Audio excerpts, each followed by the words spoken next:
Pumasa ako! Ayos! Yun, urara ka! Ang intense! Ay, sa wakas. Merci! Nandun ang pangalan ko! Nagbunga ang lahat ng paghihirap ko. Hero! Yay! Yes! Nandun ako! Pero, Wala ako. Yung araw Yun! Yun na ang huli. Wala ako. Wala ako ron.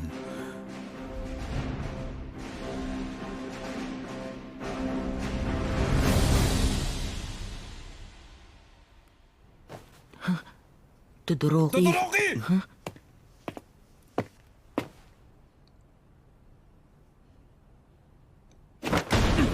Patawad!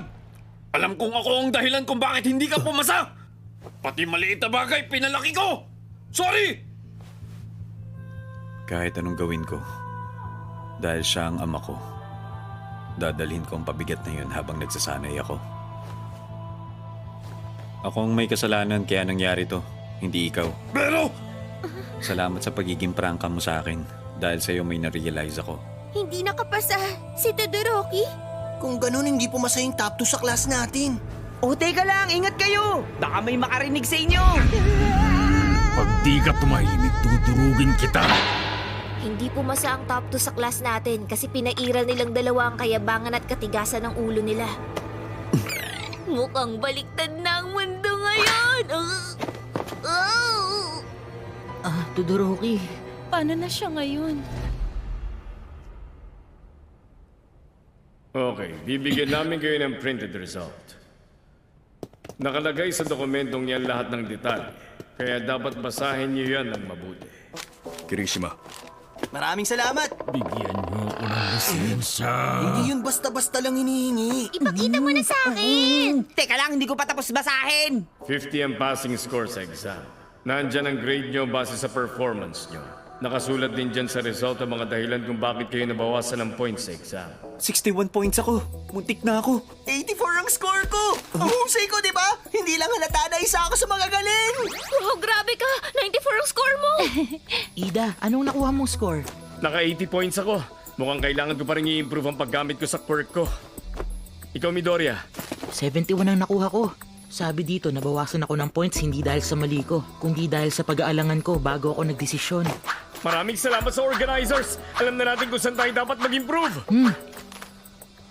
Pero, nakapagtataka. Binigyan na kami ng score base sa performance namin. Wala nang makukuhang points ngayon. Yung mga mas mababa sa 50. Bakit pinaghintay pa rin nila yung mga hindi pumasa kung hindi na sila makakabawi at makakakuha ng points? Kung qualified candidate ka, ibig sabihin kapag may sakuna o kahit anong emergency, pwede ka nang tumulong o kumilos tulad ng pro heroes. May karapatan ka na makipaglaban sa villains at sumali sa mga rescue mission. Makakakilos ka na kahit walang supervision ng isang pro hero. Pero ibig sabihin din yan, responsibilidad nyo ang bawat kilos o desisyon na gagawin nyo at kailangan nyo yung panagutan. Huwag nyong kakalimutan yan. Sigurado kong alam niyong lahat na nagretiro na ang isang great hero, si All Might. Noon, sapat na ang presensya niya upang mapigilan ang kahit anong krimen. Pero ngayong wala na siya. Mas lumakas ang loob ng masasamang nilalang na maghasik ng lagim. Nasira ang balance kaya may malaking pagbabago sa lipunan natin. Kayo ang bagong henerasyon at kayo ang magiging haligi ng lipunan ito. Bilang mga hero, tungkulin yung maging mabuting halimbawa at labanan ng krimen sa abot na makakaya ninyo. Huwag nyo rin kalilimutan na provisional license lang ang ibinigay namin sa inyo. Dapat manatili kayo mapagpakumbaba. Ipagpatuloy nyo ang pagsasanay sa school para mahasa ang skill ninyo. Para naman sa mga hindi pumasa sa exam. Hindi pa ito ang oras para malungkot at tuluyang mawalan ng pag-asa. Bibigyan namin kayo ng isa pang pagkakataon. Kapag sumali kayo sa 3 buwang special training at maganda ang resulta ng individual exam ninyo, bibigyan din namin kayo ng provisional license. Kailangan nating harapin ang mga pagbabago na nabanggit ko kanina, kaya mas maganda kung mas maraming heroes sa magtutulungan sa hinaharap. Sinala lang namin ang candidate sa unang round. Gusto naming masasain ang skill ng 100 candidates. Inobserbahan namin kayong lahat hanggang sa huli. Hindi magagarantiya na maganda ang kinabukasan ninyong lahat, pero Kung maitatama ang mali ng hindi nakapasa, posibleng maging mas malakas pa sila sa mga nakakuha ng lisensya. Alam namin na hindi madaling pagsabayin ang pag-aaral sa school nyo at ang special training. Kaya kung gusto nyong hintayin ang exam sa April, pwede nyo rin gawin yun. Handa na ako! Game ako dyan! Masaya ako para sa'yo! Huwag ka nang mag-exam, okay? Mag-relax ka na lang. Huwag ka nang mag-training. Isipin mo yung mga... Hihintayin ka namin. Sige, hahabol ako. Sa isang iglap, tapos na ang provisional license exam.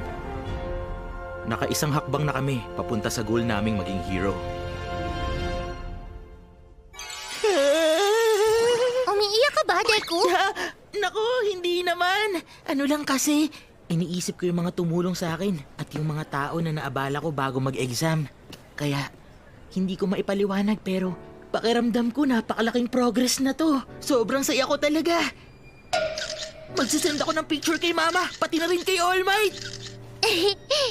Oo, dapat lang. Eraser. Total, nandito na tayo. Mag-schedule na rin tayo ng isang araw na joint lesson. Sige, magandang ideya yan. Hoy! Hoy! May papalapit na si Ket. Todoroki! Kita-kit sa training ha! Pero lilinawin ko, hindi pa rin kita gusto! Sasabihin ko na ng maaga! Sorry! Okay, thanks! Bye! Ganun ba siya magpakita ng concern? Gagawin ko rin ang best ko.